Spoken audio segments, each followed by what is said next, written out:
ጤና ይስጥልን ክቡራትና ክቡራን አድማጮች እንደምን አደራችሁ።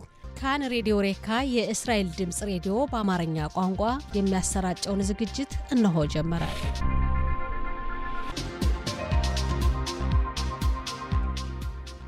ጤና ይስጥልን ክቡራትና ክቡራን አድማጮቻችን እንደምን አደራችሁ። ዕለቱ እንደ ዕብራውያን ዘመን አቆጣጠር ዮም ሽልሺ ጊሜል በሲባን ታፍሽን ፔባብ ሲሆን እንደ አውሮፓ ዘመን አቆጣጠር ሜይ 19 ቀን 2026 ዓ.ም ነው። እንደ ኢትዮጵያ ዘመን አቆጣጠር ደግሞ ግንቦት 11 ቀን 2018 ዓ.ም ነው። የጧቱ ስርጭታችን እነሆ ጀመረ። የቴክኒክ ባለሙያችን ድሮር ሩድሽቴን ሲሆን የስቱዲዮ ተረኛ አስተናጋጆች ይሻያው ደጉና ወርቅነሽ እሸቴንን። ያሉን ዝግጅቶች በቅድሚያ ዜና እናሰማና ከዛም ጋዜጦች በዛሬ እትማቸው ለአንባቢያን ያቀረቧቸውን ዋና ዋና ርዕሰ ጉዳዮችን እንመለከታለን። ወቅታዊ ዘገባም እናቀርባለን። ከአድማጮች ጋር የስልክ ውይይት ይኖረናል። ስርጭታችን እንደተለመደው እስከ 7 ሰዓት ድረስ ይቀጥላል። አሁን የጧቱ ዜና በይሻያው ደጉ ተዘጋጅቶ ይቀርባል። ይሻያው ጤና ይስጥልን። ቦኬርቶ እግዚአብሔር ይመስገን። ደህና መልካም ቀን ይሁንልን። አመሰግናለሁ ወርቅነሽ እሸቴ። ጥሩ ቀን ይሁንልን። አመሰግናለሁ። አርዕስተ ዜና። የአሜሪካ ፕሬዝዳንት ዶናልድ ትራምፕ ኢራንን በወታደራዊ እርምጃ ለማጥቃት የነበራቸውን እቅድ አዘገዩት። አሜሪካ ኢራንን ለማጥቃት ያላትን እቅድ ቢዘገይም ማጥቃቷን እንደማይቀር እስራኤል ታምናለች። የባዕዳን ሀገራት የጀልባ ተሳፋሪዎች ወደ አዛ ባህር ወደብ ለመድረስ የሚያደርጉትን ሙከራዎችም የእስራኤል ባህር ኃይል የመከላከል እገዳ አጠናክሮ እንደቀጠለ ነው። በሽብርተኞች ላይ የሚፈጸመውን የሞት ቅጣት ሕግ ምክንያት ሐማስ የእስራኤልን ወታደሮች ለማጥቃት ለአባላቱ ትዕዛዝ አስተላለፈ። የእስራኤል የመከላከያ ኃይል በቅርብ ቀናት ውስጥ ሂዝቦላ የማጥቃት ስልታዊ እንቅስቃሴውን ለውጥ ማድረጉን አስተዋለም። የሚሉት የሰዓቱ ዋና ዋናዎቹ ናቸው። ዜና በዝርዝር እንሆም። አሜሪካ ፕሬዝዳንት ዶናልድ ትራምፕ ዛሬ ማክሰኞ ኢራንን በወታደራዊ እርምጃ ለማጥቃት የነበራቸውን እቅድ እንዲዘገይ ለሶስት የአረብ ሀገራት የአረብ ኤምሬትስ፣ ኳታርና ግብፅ ባቀረቡት ጥያቄ መሰረት የማጥቃቱ ዘመቻ ለተወሰኑ ቀናት እንዳይፈጸም መወሰናቸውን አስታወቁም። የአሜሪካ ፕሬዝዳንት የፋርስ ባህረ ሰላጤም ሀገሮች ጥቃቱን ለማዘግየት የጠየቁትን ለአሜሪካና ለመካከለኛው ምስራቅ በጣም ተቀባይነት ያለው ስምምነት ላይ ይደረሳል የሚል ግምት አላቸው። ፕሬዝዳንት ትራምፕ ኢራን የኒውክሌር ጦር መሳሪያ ባለቤትነት ይከላከላል ብለው ስለሚያምኑ ነው ሲሉም በማህበራዊ ሚዲያ ላይ ጽፈዋል። ቀደም ሲል ከኒውዮርክ ታይምስ ጋዜጣ ጋር ባደረጉት ቃለ ምልልስ ኢራናውያን ከመቼውም ጊዜ በበለጠ ስምምነት ላይ መድረስን ይፈልጋሉ ብለዋል። ጠቅላይ ሚኒስትር ብንያሚን ኔታንያሁ የተወሰኑ የደህንነት የካቢኔ ሚኒስትሮች ጋር ትናንት ምሽት ባካሄዱት ውይይት ትራምፕ ይዋል ይደር ይዘገይ እንጂ ኢራን ለማጥቃት ዝንባሌ እንዳላቸው እስራኤል ታምናለች ይላሉ። እስራኤል በበኩሏ በኢራን ባስመለከተ ላይ ከፍተኛ ጥቃት ታደርጋለች፣ ከፍተኛ ጥንቃቄ ታደርጋለች። እስራኤል የአሜሪካ ፕሬዝዳንት ዶናልድ ትራምፕ ኢራንን ለማጥቃት ፍላጎት እንዳላቸው ያምናሉ። ነገር ግን በቅርቡ ውስጥ መጨረሻ ወሳኝ ከሆነ ውሳኔ ላይ ይደርሳሉ ተብሎ ይጠበቃሉ። ጠቅላይ ሚኒስትር ኔታንያሁ በካን ዜና ላይ እንደተዘገበው የጦርነት እንዲደረግም ግፊት እያደረጉ ናቸው። በተመሳሳይም ጊዜ ከአስታራቂ ሀገሮች እንደ ፓኪስታን፣ ኳታር፣ ቻይና ለማሻሻል የስምምነቱ የተኩስ አቁም ስምምነቱም እንዲሻሻል በኢራን ላይ ጫና እያደረጉ ናቸው። የባዕዳን ሀገራት የጀልባ ተሳፋሪዎች ወደ አዛ ባህር ወደብ ለመድረስ የሚያደርጉትን ሙከራዎች ሁሉ የእስራኤል ባህር ኃይል የመከላከል ገዳም አጠናክሮ እንደቀጠለ ነው። ሌሊቱን በተመሳሳይ ሁኔታም ወደ አዛ ወደብ ለመግባት ያደረጉትን ሙከራ የባህር ኃይል በወሰደው ጠንካራ እርምጃ አስመልሶታል። የጀልባ ተጓዦቹ ለፍልስጤማውያን ድጋፍ ወደ አዛ ባህር ዳርቻ ለመግባት ያደረጉት ሙከራዎች እስራኤል ላይ ዓለም አቀፍ ሀገራት እርምጃ እንዲወስዱባት የቱርኩ ፕሬዝዳንት ኤርዶዋን ጥሪ ያቀረቡ።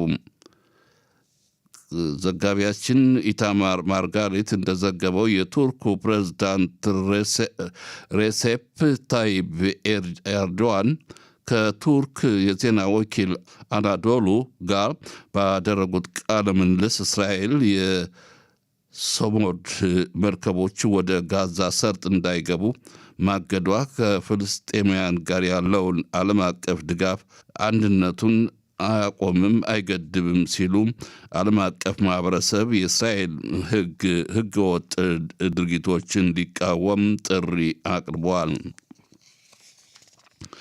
በሽብርተኞች ላይ የሚፈጸመውን የሞት ቅጣት ህግ ምክንያት ሐማስ የእስራኤልን ወታደሮች ለመጥለፍ ለአባላቱ ትዕዛዝ አስተላለፈ።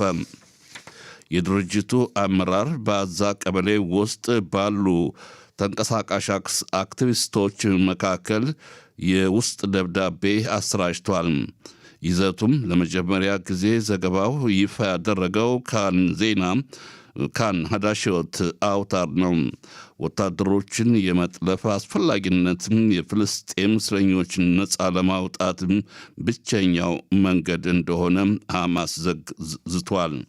በተጨማሪም አመራሩ እስረኞችን መጉዳት በመቃወም የሽብር ጥቃት ለማፋፋም አስጠንቅቋል። በእስረኛ በህይወት ላይ የሚደርስ ማንኛውም አይነት ጉዳት አጻፋው ምላሹ የእሳተ ገሞራ ፍንዳታ የሽብር ጥቃት የሚያስከትል ፈንጅ ነው። ይህም ጨምሮ በእስራኤል በክነሴት የጸደቀው የሽብርተኞችን የሞት ቅጣት ህግን ከግምት ውስጥ በማስገባት በጋዛ ሰርጥ የሚገኘው የሐማስ አመራር በድርጅቱ ተንቀሳቃሾች ላይ መካከል የውስጥ ደብዳቤ አሰራጭቷል። የእስራኤል የመከላከያ ኃይል በቅርብ ቀናት ውስጥ ሂዝቦላ የማጥቃት ስልታዊ እንቅስቃሴው ለውጥ እያደረገ መሆኑን አጋለጠ። ድርጅቱ ቀስ በቀስ በእዝ ማዕከል ስር ከተደራጀ እንቅስቃሴ ወደ ሽምቅ ተዋጊነት እየተሸጋገረ ነው። በትናንሽ ቡድኖች ውስጥ የሚደረግ እንቅስቃሴ የማቋረጥ እንቅስቃሴና ምቹ ሁኔታዎችን ለመጠቀም በደቡብ ሊባኖስ የሚገኙ የእስራኤል የመከላከያ ኃይል ወታደሮችን ለማጥቃት እየሞከረ ነው። የአየር ጸባይ ትንበያው የዛሬ የአየር ጸባይ ሁኔታ የሙቀቱ መጠን በጣም ቀንሶ ቀዝቃዛማ ይሆናል። ነገሮብ ከዛሬ ነገ ሙቀቱ ይቀንሳል፣ ቀዝቃዛ እንደሚሆንም ከወዲሁ የአየር ጸባይ ሁኔታ ተመራማሪዎቹ ገለጹም። የሰዓቱ ዜና እስከዚሁ ነው። ወርቅነሽ አመሰግናለሁ። ሻያው ወደሚቀጥለው ዝግጅት ለማለፍ አጭር ሙዚቃ ነው።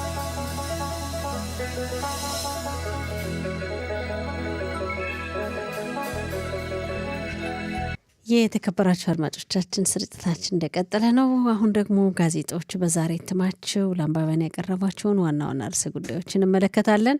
አራቱም ዕለታዊ ጋዜጦች ደርሰውናል። ሀሬጽ፣ እስራኤል አየም፣ ማሪብና የዲዮት አሮኖት። አራቱም ጋዜጦች በመጀመሪያ ገጻቸው ላይ ትኩረት የሰጡባቸውን ርዕሰ ጉዳዮች እንመለከታለን። ሀሬጽን ስንመለከት በመጀመሪያ ገጹ ላይ ትኩረት ከሰጠባቸው ርዕሰ ጉዳዮች መካከል የእስራኤል መከላከያ ሰራዊት በደቡብ ሊባኖስ በጠራራ ፀሐይ አስቸኳይ ያልሆነና አንዳንዴም አላስፈላጊ ለሆነ ዘመቻ እየተላከ ነው ይላል። በዚህ ምክንያትም በመከላከያ ሰራዊቱ ላይ የሚደርሰው ጥቃት ቀላል አይደለም። መከላከያ ሰራዊቱ ሕይወቱ ለአደጋ እየተጋለጠ ነው። መከላከያ ሰራዊቱ ግልጽ በሆነ ሰዓት ለአደጋ በተጋለጠበት ሁኔታ የሚያደርገው ወታደራዊ እንቅስቃሴ አስቸኳይ አይደለም። በዚህ ምክንያትም የጦር መኮንኖችና ተዋጊዎች ህይወታቸው እያለፈ ነው። የሂዝቡላ ድርጅት የሚልከው ተንሳፋፊ ቁስ የጦር መሳሪያዎች የተለያዩ ከባድ ቦምቦችን በማጥመድ ራህፋን ተብሎ ይጠራል በኢብሪት ወደ እስራኤል የሚልከው ተንሳፋፊ ቁስ በቀላሉ ለመቆጣጠር አደገኛ ነው። መከላከያ ሰራዊቱ ህይወትም ለዚህ አደጋ የተጋለጠ ነው። አንዳንዴም በአብዛኛውም አሁን ባለው ሁኔታ አስቸኳይ ላልሆኑ ዘመቻዎች ነው ግልጽ በሆነ ሁኔታ የሚላክ ወይም እንቅስቃሴ የሚያደርግ የሚል ዘገባ አቅርቧል። ሀሬጽ እንግዲህ በደቡብ ሊባኖስ በሰሜኑ እስራኤል አካባቢ ያለውን የጸጥታ ጉዳይ በተለይ የሂዝቦላ ድርጅት ወደ ሰሜን እስራኤል የሚተኩሳቸውን የተለያዩ ጦር መሳሪያዎች በሚመለከት በአካባቢው ያለው ሁኔታ አስቸጋሪ መሆኑን ሰፊ ዘገባ አቅርቧል። ሌላው ቀጣዩ የሞሳድ ድርጅት ኃላፊ ይሆናሉ ተብለው ለመሾም የቀረቡት ሜጀር ጄኔራል ሮማን ጉፍማን ጉዳይ ማከራካሪ እንደሆነ ነው። እንግዲህ እሳቸውን ሹመት በመቃወም ለከፍተኛው ፍርድ ቤት አቤቱታ ቀርቧል። ከፍተኛው ፍርድ ቤት የደረሰበትን ውሳኔ አላሳወቀም። ከዚህ ጋር ተያይዞ ሜጀር ጄኔራል እንግዲህ ጊሜል ተብለው የሚጠሩ ናቸው በጊሜል ፊደል። እሳቸው ፍርድ ቤቱ የደረሰበትን ውሳኔ ማሳወቅ አለበት በማለት የሰጡት ሰፊ ሀሳብ አለ። በሌሎች ጋዜጦችም ቀርቧል ይሄ ዝርዝር ሁኔታ። ሮማን ጎፍማን የቀረቡባቸው አቤቱታዎች ትክክል እንዳልሆኑ በተለይ በቴሌግራም በኩል መልእክት አስተላልፈዋል። ከዚህ በፊት ለተነሳባቸው አቤቱታና ጥያቄ ተብሎ የቀረበውን ቅሬታ ወይም አቤቱታ በተመለከተ ሮማን ጉፍማን በቴሌግራም አላስተላለፉም መልእክት። በዚህ ጉዳይም መጠየቅ ይችላሉ የሚልና ለጠቅላይ ሚኒስትሩና ለሳቸው ከፍተኛው ፍርድ ቤት የደረሰበትን ውሳኔ ይስጥ የሚል ሀሳብ ያቀረቡ መሆናቸው ጊሜል የሚባሉ ጄኔራል ሌሎች ሀሬጽ ላይም ሌሎች ጋዜጦች ላይም ቀርቧል። ሌላ ሁሉም ጋዜጦች ላይ የቀረበው ርዕሰ ጉዳይ የአሜሪካና የኢራን ጉዳይ ነው። በአሜሪካና በኢራን መካከል ያለው ውጥረት ተባብሶ እንደቀጠለ መሆኑን ነው የሚያሳየው። የአሜሪካው ፕሬዚዳንት ዶናልድ ትራምፕ በኢራን ላይ የወታደራዊ እርምጃ እንዲወሰድ ወስኜ ነበር፣ ነገር ግን እንደገና እንዲራዘም በኢራን ላይ እንዲወሰድ የታሰበው ጥቃት እንዲራዘም ወስኛለሁ ብለዋል። የወሰኑበትን ምክንያት ሲገልጹም የባህር ሰላጤው ሀገራት እየጠየቁ ነው ጥቃቱ ይዘግይ በማለት ጠይቀውኛል። በዚህ ምክንያት እንዲራዘም አድርጌዋለሁ። በተለይ ሳውዲ አረቢያ፣ ኳታርና የተባበሩት የአረብ ኤሚሬት በእነሱ ጥያቄ መሰረት ያው ጥቃቱ እንዲዘገይ ወስኛለሁ በኢራን ላይ ሊደርስ የነበረው ጥቃት የሚል ሀሳብ አቅርበዋል፣ አሰምተዋል። እንግዲህ ሀሳብን የርዕሰ ጉዳይ በሌሎች ጋዜጦችን በሰፊው የቀረበ ርዕሰ ጉዳይ ነው። የተለያዩ የአሜሪካ ባለስልጣናት ለተለያዩ ዓለም አቀፍ መገናኛ አውታሮች እንደገለጹትም በኢራን ላይ የሚወሰደው ወታደራዊ እርምጃ የጊዜ ጉዳይ ነው እንጂ አይቀርም የሚል ሀሳብ መስጠታቸው ተገልጿል። ሌላው ሀሬጽ ላይ የቀረበው ርዕሰ ጉዳይ ፖሊሶች ይላል። ፖሊሶች የውጭ ሀገር ጋዜጠኞችን እንቅስቃሴና ይፋ የሚያደርጉትን መረጃ እየተከታተሉ ናቸው። ምክንያቱም እነሱ ወደ እስራኤል ሀገር እንዳይገቡ ለመከላከል ያለውን ሁኔታ በቅርብ እየተከታተሉ ናቸው የሚል ዘገባ አቅርቧል። ያው ጋዜጠኞች እንዳይገቡ ለመከታተል ያለውን ሁኔታ እንዳይገቡ ለማድረግ ያለውን ሁኔታ እየተከታተሉ ነው ይላል። ሌላው በአረቡ ማህበረሰብ እየደረሰ ያለውን የእርስ በርስ ግድያና ከባድ ወንጀል ድርጊት በሚመለከትም እንደዚሁ ሀሬጽ በዘገባው ተመልክቷል። ትናንት የነበረውን እንግዲህ ከትናንት ወዲያ ምሽት የጄዳይዳ ማኻር የተባለ የአስተዳደር ሸንጎ ኃላፊ በወንበዴዎች ቡድን በተከፈተበት የጥይት ተኩስ በከባድ ሁኔታ ቆስሏል። እሱና ምክትሉም እንደዚሁ ቆስሏል። ድግስ አዳራሽ አምሽተው ሲወጡ ነው የቆሰሉት። እንግዲህ የአካባቢው ሸንጎ አስተዳደር ይሄም ከዚህ በፊት እንዲሁ በአንድ ቀን የተፈጠረ አይደለም። ከዚህ በፊት ከባድ ዛቻዎችን አስተናግዷል። ከዛ በኋላ ነው እንግዲህ ፊታቸውን የፊት ገጻቸውን በሸፈኑ አካላት ይህ ጥቃት የደረሰባቸውና በአረቡ ማህበረሰብ እየደረሰ ያለው የእርስ በርስ ግድያና የወንጀል ድርጊት ቀይ መስመር አልፏል፣ መስመሩን ዘሏል በማለት እንግዲህ ፖሊስ፣ የእስራኤል የጸጥታ ጥበቃ አካልና መንግስት ሁኔታውን ሊያስቆሙ ይገባል የሚል ሰፊ ዘገባ ቀርቧል። ሌላው ርዕሰ ጉዳይ የዲሞክራቲክ የተባለው ፓርቲ የያኢር ጎላን የሚመሩት እንግዲህ በእስራኤል ይህ ፓርቲ የራሱ የሆነ ወጥ የሆነ መመሪያ የለውም። ከዚህ በፊት ሜሬጽ ተብሎ የሚጠራውን የሱን ፓርቲ አላማ በማራመድ የሚቀጥል ነው፣ ግን የራሱ የሆነ ማቅረብ አለበት። ይህን ተከትሎም ወደ ማዕከላዊነት እየሄደ ይታያል። እንግዲህ የግራ ክንፍ ፓርቲ መሆኑ ይታወቃል። አሁንም ያኢር ጎላን እየመሩት ያለው የዲሞክራቲክ ፓርቲ የሜሬጽን ፓርቲ አላማ ነው። እንግዲህ እነሱ ያወጡትን መመሪያ ይዞ ነው የሚቀጥል። የራሱ የሆነ ቋሚ መመሪያ የለውም። ይሄ ደግሞ የፓርቲውን ማንነት የሚያጠፋ ሊሆን ይችላል እና በዚህ ሁኔታ እየቀጠሉ ነው ያሉት የሚል ዘገባ አቅርቧል። ሌላው በትምህርት ቤቶች ከፍተኛ የሆነ የመምህራን እጥረት አለ። በዚህ ምክንያትም የሳይንስ ትምህርት እየተሰጠ አይደለም። በአብዛኛው ትምህርት ቤቶች ተማሪዎች ሳይንስ እየተማሩ አይደለም ባለው ከፍተኛ የመምህራን እጥረት ምክንያት ይላልና የትምህርት ሚኒስቴር እንግዲህ ሊያስብበት የሚገባ ትልቅ ችግር ነው የሚል ዘገባ አቅርቧል። ሀሬጽ ወደ እስራኤል አየሁም ስናልፍ በአሜሪካና በኢራን መካከል የተፈጠረውን ውጥረት በሚመለከት ሰፊ ዘገባ አቅርቧል። እስራኤል እንግዲህ ባለው ሁኔታ ከአሜሪካ ጋር የቅርብ የሆነ የመረጃ ልውውጥ እያደረገች እየቀጠሉ መሆናቸውን ይገልጻል ዘገባው። ትናንት ጠቅላይ ሚኒስትር ቢንያሚን ኔታንያሁ ትናንት ምሽት የተወሰኑ የካቢኔ ሚኒስትሮችን ያካተተ በደህንነት መዋቅሩ ያሉትን ባለስልጣናት ሰብስበው አወያይተዋል። እንግዲህ በዚህ በአጠቃላይ በደህንነቱ ሁኔታ የሚል ዘገባ አቅርቧል። ኢራን ታውቃለች ምን ሊከተል እንደሚችል፣ ምን ሊደርስባት እንደሚችል ታውቃለች። ኢራን ግን ለአሜሪካ ምላሽ አልሰጠችም። አሜሪካ እንድታሸንፍ ያው አሸናፊነቱ በአሜሪካ ቁጥጥር ስር እንዲሆን ስለማትፈልግ እንጂ ኢራን ሊደርስባት የሚችለውን ከባድ ችግር ታውቃለች። ይህም ሁሉ ሆኖ ምንም አይነት የስምምነት ሀሳብ እያቀረበች አይደለም ይላል። ያው በእስራኤል በኩል ለሚከሰተው ማንኛውም ነገር ቅድመ ዝግጅት አድርጋ እስራኤል እየጠበቀች ነው።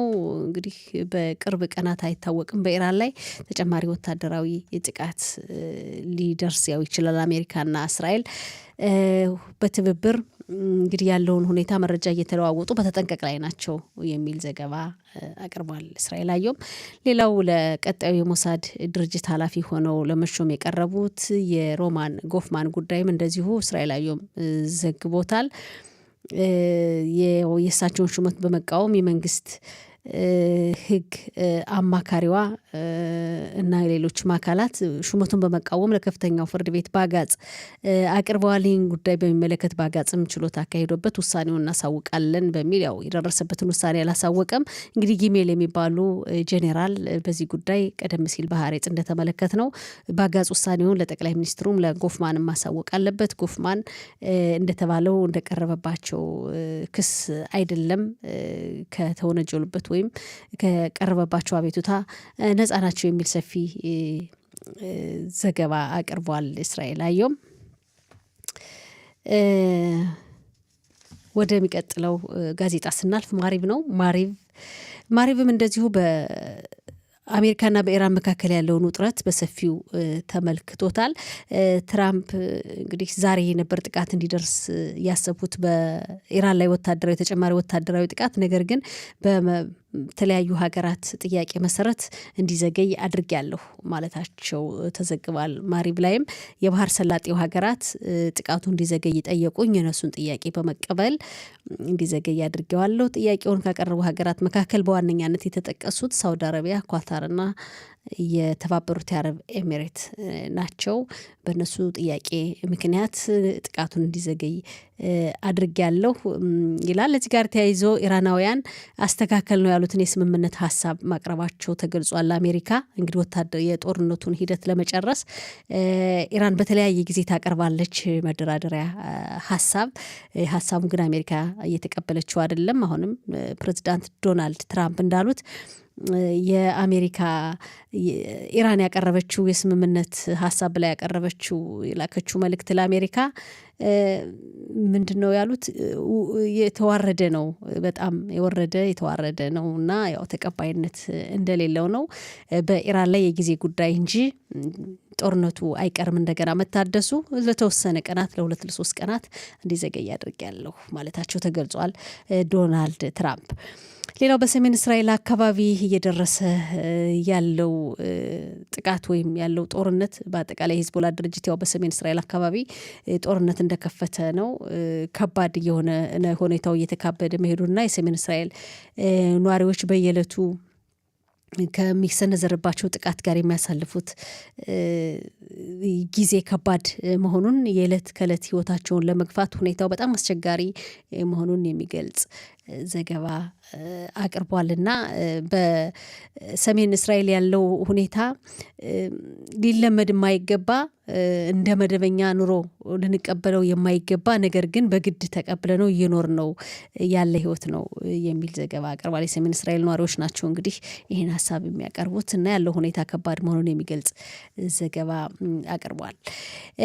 ሌላው ከቱርክ ተነስተው ወደ ጋዛ የባህር ዳርቻ ወይም ወደ አዛ የባህር ዳርቻ ለመምጣት የሞከሩ ፍልስጤማውያንን የሚደግፉ ለጋዛ ሰርጥ ነዋሪዎች ያው ድጋፍ እናደርጋለን የሚሉ ከቱርክ የተነሱ ማርማራ በተባለች መርከብ የተነሱ ተንቀሳቃሾች ፍልስጤማውያን ደጋፊ ተንቀሳቃሾች እነሱን ትናንት የእስራኤል መከላከያ ሰራዊት በቁጥጥር ስር አውሏል። እንግዲህ የተከለከለውን የባህር ክልል ከፍቶ ለመግባት ነው ጥረት የሚያደርጉት። ይሄ ነገር በተለያየ ጊዜ እየተደረገ ያለ ሙከራ ነው። ከተለያዩ ሀገራት ወደ ጋዛ ሰርጥ ለመምጣት እንግዲህ የተዘጋውን የባህር ዳርቻ የባህር ክልል አልፎ ለመምጣት ጥረት ይደረጋል። የእስራኤል መከላከያ ሰራዊት ሁኔታውን በተለያየ ጊዜ ያስቆማል። ትናንትም የተደረገው ይህንኑ ነው። የባህር ኃይሉ እንግዲህ የተወሰኑ ተንቀሳቃሾችን በቁጥጥር ስር እንዳዋላቸው ተገልጿል። በቱርክ በኩል ደግሞ ወደ ጋዛ ሰርጥ የተላኩ መርከቦች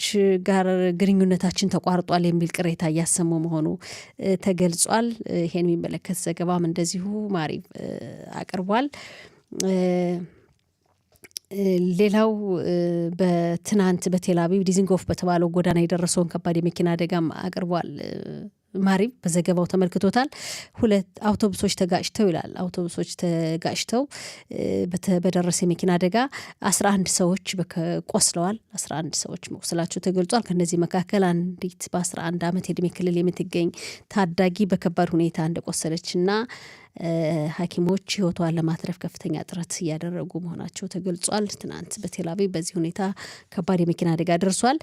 የመኪና አደጋው እንግዲህ ከኤሌክትሪክ ምሰሶ ጋር ተጋጭቶ አውቶቡስ ተጋጭቶ አደጋው እንደደረሰ ተገልጿል። በዚህ ምክንያትም የኤሌክትሪክ ገመዱ ላይ ጉዳት ደርሷልና በዚህ ምክንያትም ከባድ ያው ችግሩ የከፋ ይሆናል ተብሎ እንደሚጠበቅና ሁኔታውን የአደጋ ጊዜ ሰራተኞች ደርሰው ሁኔታውን ለመቆጣጠር እንደቻሉ ሰፊ ዘገባ ቀርቧል። ሌላው የዲዮታ ሀሮኖት ነው የቀረን። እንግዲህ አራተኛው ጋዜጣ የዲዮታ ሀሮኖት በአሜሪካና በኢራን መካከል ያለውን ውጥረት በሚመለከት በሰፊው አቅርቦታል። ያው ኢራኖች የሚደርስባቸውን ጉዳት በደንብ ያውቃሉ። አሁን ወታደራዊ ጥቃት ቢወሰድና ቢከፈት በኢራን ላይ ከባድ ጉዳት ይደርሳል። ግን አሜሪካ የሚካሄደውን ጦርነት በአሸናፊነት እንድታጠናቅቅ ስለማይፈልጉ ብቻ አስፈላጊውን ምላሽ አይሰጡም። ግን ኢራን ላይ ቢወሰድ ተጨማሪ ወታደራዊ ዘመቻ ኢራን ትንኮታኮታለች ይላል። ከዚህ በተጨማሪ ደግሞ ሌላ ሶስተኛ አማራጭ አለ። እንግዲህ በኢራን የተፈጠረውን የተፈጠረውን ቀውስ ለመፍታት ያው ዝም ካሉ በጸጥታ ሁኔታውን ከተመለከቱት ዝም ማለት ይቻላል። ያው ጸጥታ በጸጥታ ምላሽ ይሰጥበታል ይላል የዲዮታ ሀሮኖት በዘገባው። በአጠቃላይ ግን የባህር ሰላጤው ሀገራት ጦርነቱ በድጋሚ በኢራን ላይ እንዲከፈት አይፈልጉም፣ ጥያቄ እያቀረቡ ናቸው። በአሜሪካ በኩል ግን የቀናት ጉዳይ እንጂ ወታደራዊ ጥቃቱ እንደገና በኢራን ላይ መወሰዱ እንደማይቀር በተደጋጋሚ እየተነገረ ነው። ሌላው ጥቅምት 7 ቀን 2023 ዓ.ም አዛን በሚያዋስነው እስራኤል ድንበር በሚኖሩ ኪቡጽ ወይም የጋራ መኖሪያ ሰፈሮች የደረሰው ከባድ ጥቃት ሐማስ አሸባሪ ባደረሰው ጥቃት ወደ አካባቢያቸው እንደገና ያልተመለሱ ነዋሪዎች አሉ። በተለይ በኒር ኦዝ፣ በኤሪ፣ ክፋራዛ በተባሉት ሶስቱ ከባድ ጉዳት የደረሰባቸው መኖሪያ ሰፈሮች ለከፍተኛው ፍርድ ቤት በአጋጽ ጥያቄ ማቅረባቸውንና ያቀረቡት ጥያቄ ምንድነው? ለነዋሪዎች ለዚህ ሰፈር ነዋሪዎች መንግስት ያው ሀገሪቱ በቋሚነት የሆነ ድጋፍ እንድታደርግና የሰፈሩ ነዋሪዎች ወደ አካባቢያቸው እንዲመለሱ እስካሁን መመለስ ያልቻሉ አሉ። የተወሰኑትም ወደ ሌላ ኪቡጽ ወይም የጋራ መኖሪያ ሰፈሮች፣ መንደሮች የህብረት ስራ ማህበር እንዲመለሱ እየተደረገ ነውና ይህን ጉዳይ በቋሚነት መንግስት ወይም ሀገሪቱ እርዳታ እንድታደርግ ነዋሪዎች ለባጋጹም የከፍተኛው ፍርድ ቤት አቤቱታ አቅርበዋል የሚል ዘገባ አቅርበዋል። ሌላው የዘመቻ ህጉ የሀረሪ ማህበረሰብ በመከላከያ ሰራዊት ውስጥ ገብተው እንዲዘምቱ የሚለው ሀሳብ አሁን ማወዛጋቢ ሆኖ እንደቀጠለ ነው። በዚህ ምክንያት የሀረሪ ማህበረሰብን የሚወክሉ ፓርቲዎች ክነሴቱ እንዲበተንና ወደ ምርጫ እንዲሄድ እያደረጉ ናቸው። ያው ጥረታቸውን ቀጥለዋል። ጠቅላይ ሚኒስትር ቢንያሚን ኔታንያሁ ግን በተለይ የሊኩድ ፓርቲ አባላት ላይ ጫና እያደረጉ ናቸው። ሁኔታው እንዲለሳለስ እና የሀረሪ ማህበረሰብ ወጣቶች ወይም የሽባ የሃይማኖት ትምህርት ቤት ተማሪዎች በመከላከያ ሰራዊት ውስጥ ከአገልግሎት ነጻ እንዲሆኑ የሚለው ህግ ላይ ትኩረት እንዲደረግ ጠቅላይ ሚኒስትር ኔታንያሁ በሊኩድ ፓርቲ አባላት ላይ ጫና እያደረጉ ናቸው። ክነሴቱ ከመበተኑ በፊት እንግዲህ በዚህ ሁኔታ ስምምነት ላይ ለመድረስ የተለያዩ አማራጮችን እየፈለጉና ጫና እየፈጠሩ ናቸው በአባላቱ ላይ የሚል ዘገባ አቅርቧል የዲዮታ ሀሮኖት።